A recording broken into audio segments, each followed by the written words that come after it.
La CEDEAO a fini sa conférence extraordinaire des chefs d'État.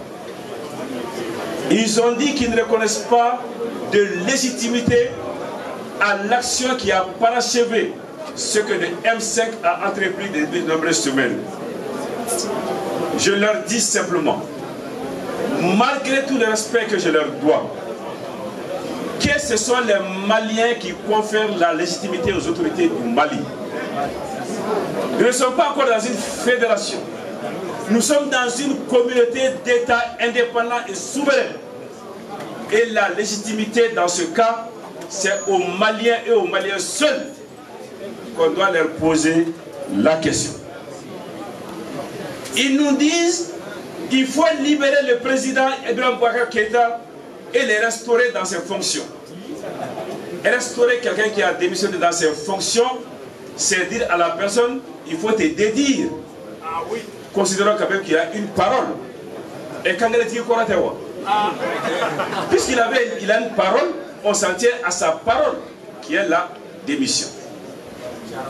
Maintenant, le libérer, pourquoi pas? Mais ceux qui demandent cela aujourd'hui, n'ont-ils pas vu les milliers de Maliens affluer à son domicile pour aller faire quoi? Il a fallu que les forces de l'ordre s'interposent pour assurer sa sécurité. Demandons que ces droits soient respectés, mais qu'on ne demande pas qu'ils soient livrés à la colère de ceux qui ont subi pendant de nombreuses années. À mon avis, nos chefs d'État doivent intégrer ces données. Maintenant, on dit que le Mali est suspendu. Nous sommes dans une communauté, c'est-à-dire dans un rapport donnant-donnant. Chacun donne quelque chose, chacun reçoit quelque chose. Le Mali suspendu signifie quoi?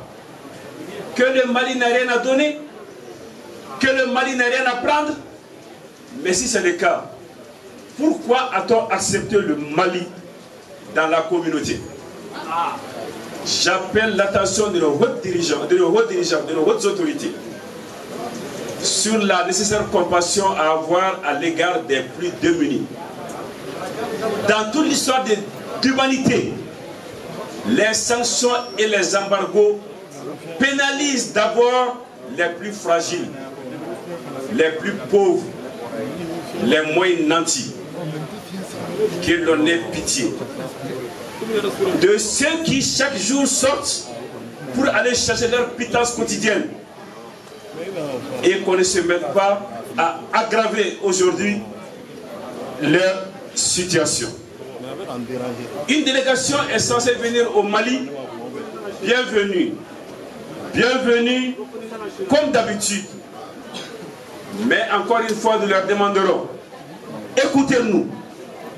Si vous n'avez pas de solution acceptable, croyez-nous, le Mali est une vieille nation. Le Mali est des valeurs culturelles multiséculaires.